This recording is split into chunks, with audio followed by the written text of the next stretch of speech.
नमस्कार मेरे प्यारे देशवासियों। आई होप कि आप लोग ठीक ठाक फिट फाट होंगे कोरोना काल में।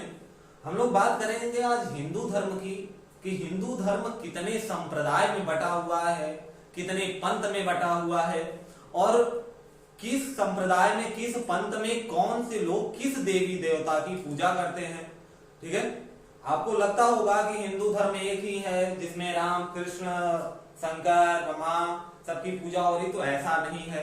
शंकर की पूजा करने वाले संप्रदाय पंथ के लोग अलग हैं, विष्णु के पंथ के लोग अलग हैं, इंद्र के पंथ के लोग अलग हैं। तो हम लोग डिटेल में नितिन सिंघानिया की बुक से जो भी अपने पास मटेरियल आ गया है अपन डिटेल में बात करेंगे।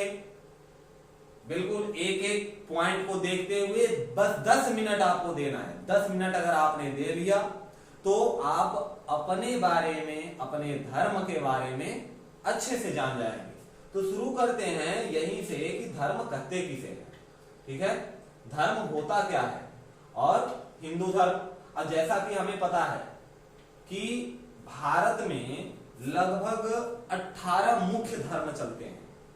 18 मुख्य धर्म भारत में चलते हैं, जिसमें से हिंदू, बौद्ध, जैन, इस्लाम, ईसाई, सिख, पारसी आदि प्रमुख धर्म है। यहाँ यहूदी धर्म भी है। ये सब वो धर्म हैं जिनके परसेंटेज 1 से ऊपर है। ठीक है, हम लोग शुरू करते हैं, परिचय देखते हैं। जैसा कि भारत उपमहाद्वीप में विविध धर्मों का एक विस्तृत श्रृंखला उपस्थित है।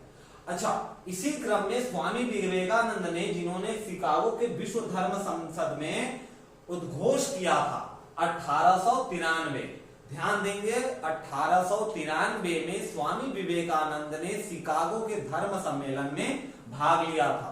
और उन्होंने कहा क्या था भाई, बहुत प्यारी लाइन बोली थी उन्होंने, मुझे उस धर्म का अनुयायी होने पर गर्व है जिसने संपूर्ण विश्व को सहिष्णुता तथा वैश्विक मैत्री का पाठ पढ़ाया है और हम केवल सार्वभौमिक सहिष्णुता में ही विश्वास नहीं रखते, बल्कि हम सभी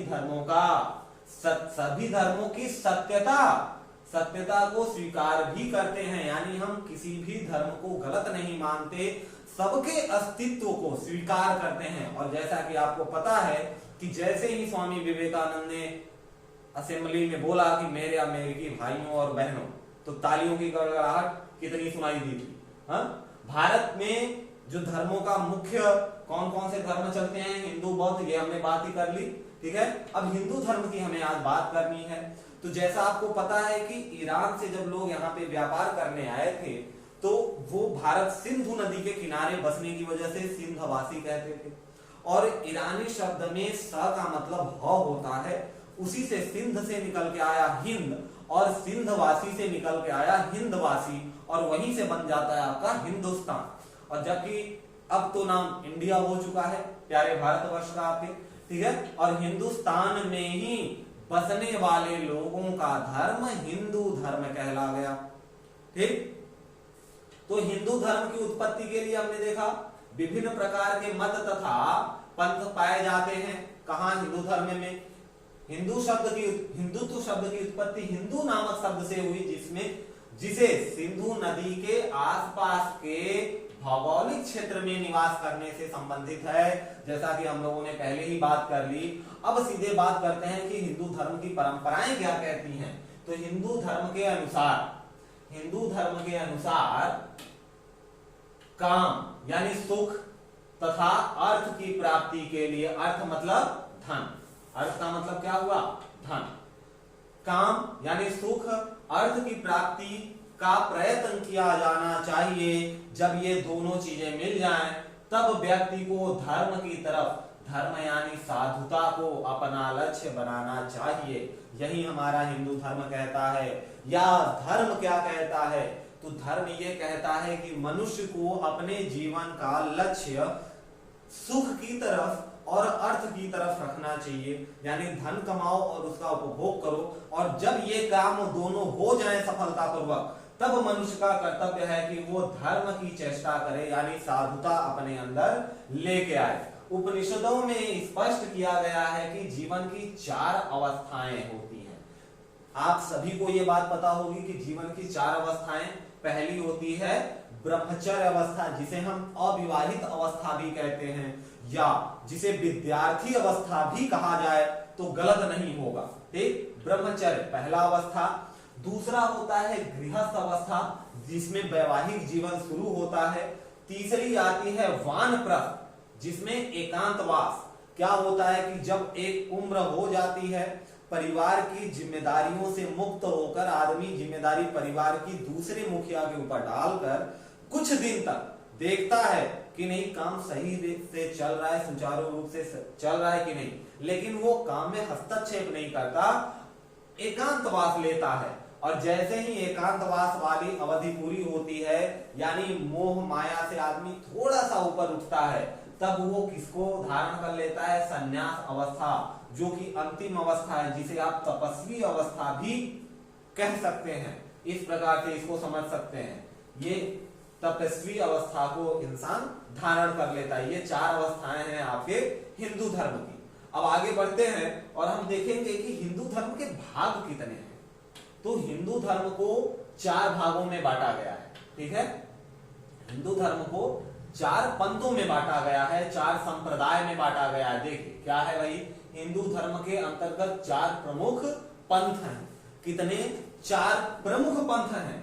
इनके सिवा भी और पंथ मिलेंगे, इनके सिवा भी और पंथ मिलेंगे, लेकिन 4 प्रमुख कौन कौन है?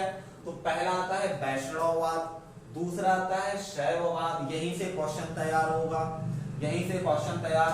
और अब आपको देखना है कि आप किस पंथ के हैं, देखते जाइएगा। तीसरा आता है शक्तिवाद और चौथा आता है आपका स्मार्तवाद। क्या आता है? स्मार्तवाद। अब शुरू से करते हैं, शुरू फिर से। वैष्णववाद क्या है? इसके अनुयायी किसकी पूजा करते हैं? विष्णु को सर्वोच्च मानते हैं, विष्णु भगवान को, चतुर्भुज को, विष्णु को ही क्या माना जाता है? सर्वोच्च भगवान मानते हैं। इस परंपरा की उत्पत्ति, इस परंपरा की उत्पत्ति ईसा पूर्व पहली शताब्दी में भगवतवाद के रूप में हुई थी। और इसे कृष्णवाद भी कहा जाता है। एक पॉइंट नोट करेंगे, इंपॉर्टेंट पॉइंट है यहाँ पे, क्या कि इसे कौन सा वाद बोला जाता है? कृष्णवाद। कृष्णवाद किसको बोला जाता है? वैष्णववाद को ही कृष्णवाद बोला जाता है। अब यहाँ देखिए, कंफ्यूजन के लिए क्वेश्चन पूछा जा सकता है कि कृष्णवादी, जो कृष्णवादी होते हैं, वो किस भगवान को सर्वोच्च समझते हैं? तो जो ओवर टैलेंटेड लोग होंगे वो कृष्णवादी से कृष्ण का अर्थ निकालेंगे और कहेंगे ये कृष्ण भगवान की पूजा करते हैं, जबकि ऐसा नहीं है। किसकी पूजा? विष्णु की। ठीक है, शैववाद की बात करते हैं तो शैववाद में इसमें शिव को सर्वोच्च भगवान माना जाता है। किसको सर्वोच्च भगवान माना जाता है भाई? शिव को सर्वोच्च भगवान माना जाता है। और शैववाद की जो उत्पत्ति है वैष्णववाद से पहले ईसा पूर्व की 2री शताब्दी में माना गया है। वैष्णववाद से पहले ही शैववाद की क्या हो गई थी? उत्पत्ति हो गई थी। ठीक है, और इसमें वैदिक देवता रुद्र के रूप की पूजा की जाती है, यानी इसमें रुद्र के रूप मानी जाती है। वैदिक देवता कौन है? भगवान शंकर का रौद्र रूप, भगवान शंकर का रौद्र रूप की जो पूजा करते हैं उनको हम शैववाद पंथ के अनुयायी बोलते हैं। बात आती है शक्तिवाद की, तो जैसा कि शक्तिवाद संबंधित है नारी शक्ति से, शक्ति की पूजा, जैसे ही शक्ति की बात होती है तो दिमाग में माँ दुर्गा की तस्वीर बन जाती है। ठीक है, तो इसमें देखिए क्या लिखा है, इसमें स्त्रिया देवी को सर्वोच्च शक्ति माना गया है। किसको? स्त्रिया देवी को सर्वोच्च शक्ति माना गया है। इसे तंत्र की विभिन्न उप परंपराओं के लिए जाना जाता है। तंत्र, जैसे तंत्र की बात आ गई है तो तंत्र की सबसे बड़ी देवी कौन सी? देवी कामाख्या। देवी कामाख्या, तो शक्तिवाद पंथ के अनुयायी देवी कामाख्या या और भी दूसरी उन देवियों का पूजा या आवाहन करते हैं जो स्त्री नारी शक्ति से जुड़ी हुई हो, और साथ में तंत्र और के साथ साथ मंत्र और विभिन्न प्रकार की उपासनाओं से भी ये जुड़ी होती है, संबंधित होती है। ठीक है, अब यहाँ अगली पॉइंट आती है बात हमारा स्मार्तवाद। आई होप कि यहाँ तीनों में आपको लगा होगा। आप किस पंथ के हैं भाई? वैष्णववाद। तीनों तीनों पंथ के हैं?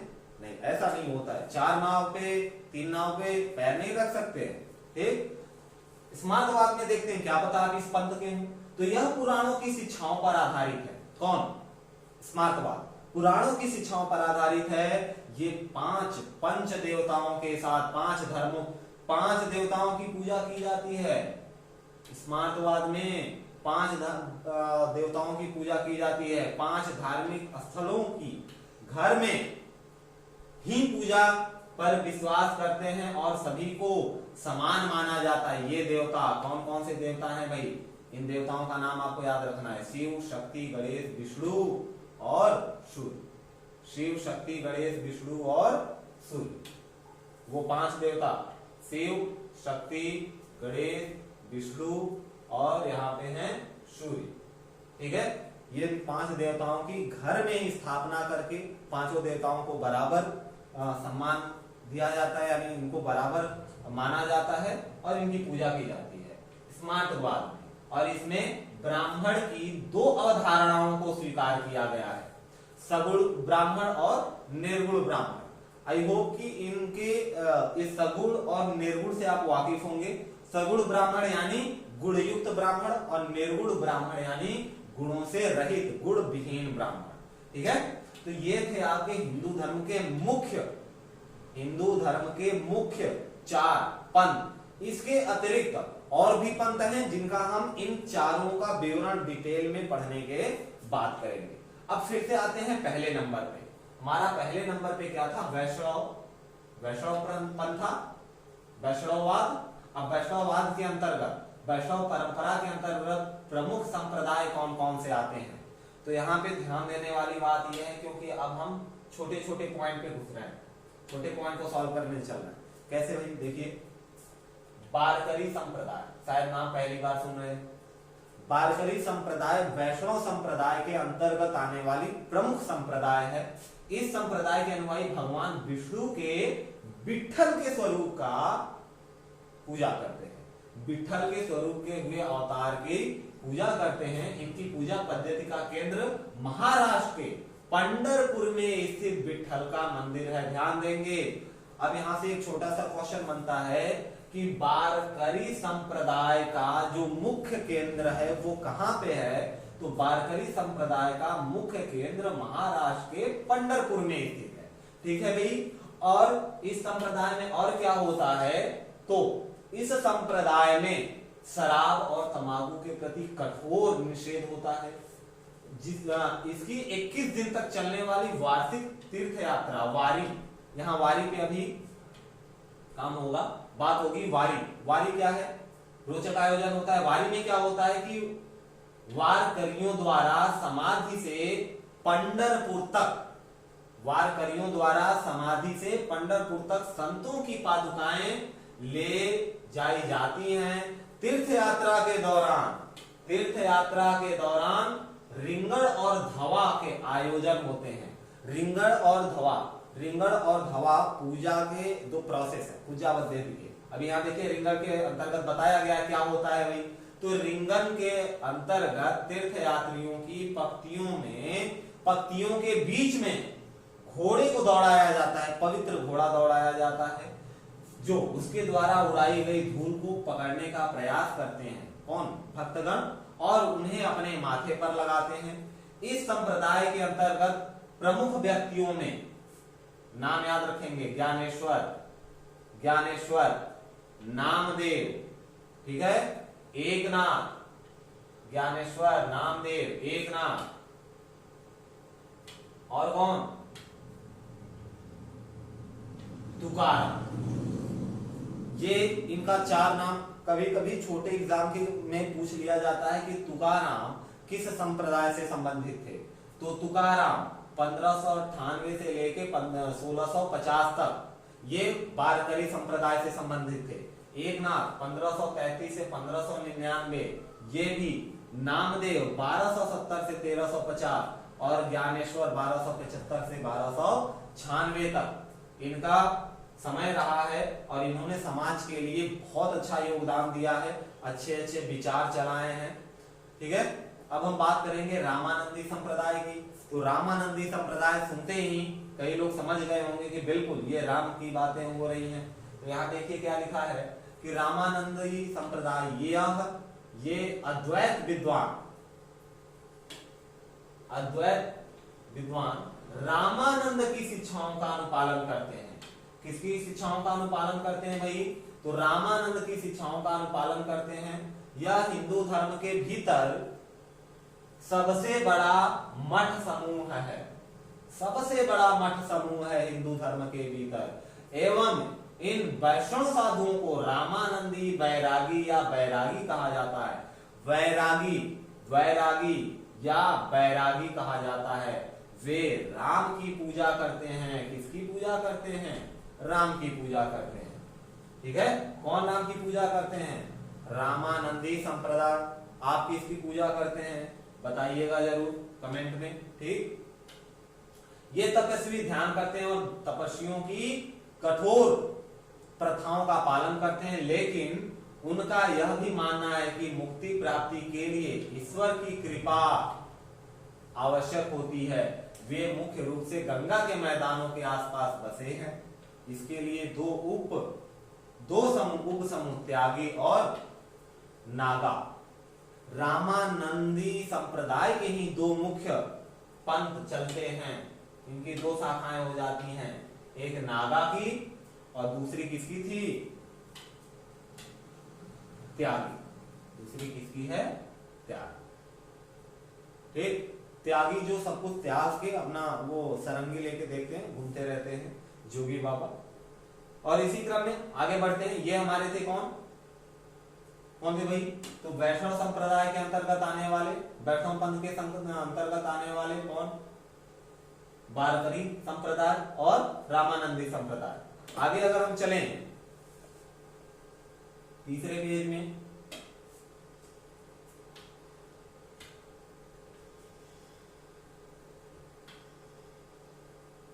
ब्रह्म संप्रदाय नाम सुना है ना?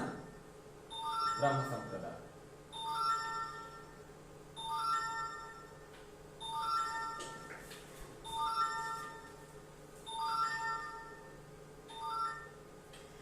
ब्रह्म संप्रदाय में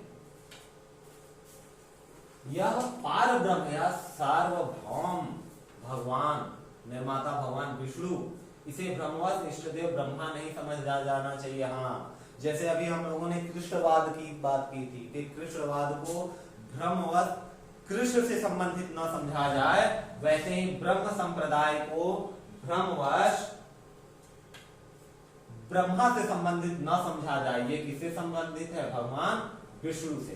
किससे संबंधित है? भगवान विष्णु से। और इसके संस्थापक, ब्रह्म संप्रदाय के संस्थापक माधवाचार्य थे।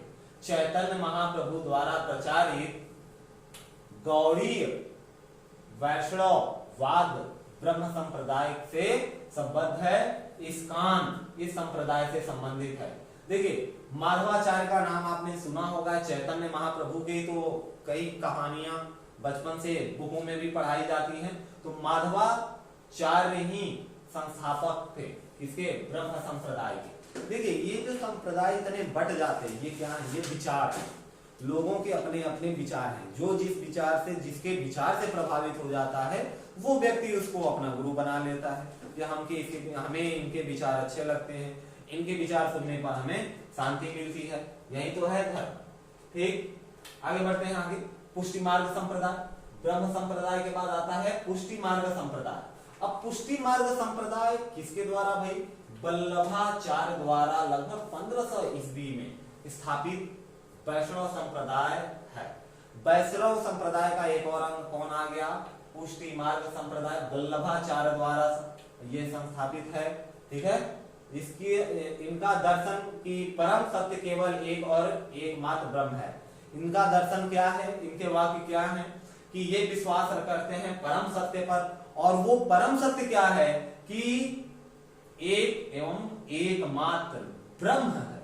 इस दृष्टि पर सिर्फ एक ही ब्रह्म है। उसकी भक्ति भगवान कृष्ण के लिए शुद्ध प्रेम पर आधारित है। अब आती है बात भगवान कृष्ण की। तो भगवान कृष्ण की पूजा कौन करते हैं? पुष्टि मार्ग के लोग करते हैं। और ध्यान देंगे, सिर्फ भगवान कृष्ण की करते हैं, उनके साथ राधा रानी की नहीं करते हैं। ठीक, सभी अनुयायियों को कृष्ण के व्यक्तिगत, देखिए यहाँ पे बात है कृष्ण के व्यक्तिगत शब्दों का खेल, ये है शब्दों का जादू, ये है शब्दों का जादू। व्यक्तिगत प्रतीक की पूजा की जाती है, यानी कोई और नहीं, पूजा की अपेक्षा की जाती है। ठीक है, आगे बढ़ते हैं। निम्बार्क संप्रदाय, निम्बार्क संप्रदाय, इसे हंस संप्रदाय भी कहते हैं। नोटेड पॉइंट, बी नोटेड, हंस संप्रदाय। निम्बार्क संप्रदाय और हंस संप्रदाय दोनों एक ही हैं। और कुमार संप्रदाय भी इसी का नाम है। ठीक है, कुमार संप्रदाय, निर्बाक संप्रदाय और हंस संप्रदाय, इन्हीं के नाम है। क्या है किया जाता है इसके अनुयायी द्वारा। अब देखिए यहाँ पे कृष्ण जी अकेले नहीं है, अब कौन है, अब है राधा रानी साथ में। राधा और कृष्ण जैसे इष्ट देवता की पूजा की जाती है। ठीक है, अब यहाँ पे राधा की बात कर दी गई। ध्यान देंगे, पुष्टि मार्ग में राधा कृष्ण के साथ नहीं है, लेकिन निम्बार्क में राधा और कृष्ण दोनों की पूजा की जाती है। ये हमारा था आपका वैष्णव संप्रदाय। अब बात करते हैं शैव संप्रदाय की। और शैव संप्रदाय को समझने के लिए इनके बारे में आते हैं, जैसे नागपंथी, ये आदित्यनाथ की उपासना करते हैं। गोरखनाथ, मत्स्यनाथ। अच्छा जी, क्या इनके नाम सुन के कुछ फील हो रहा है क्या?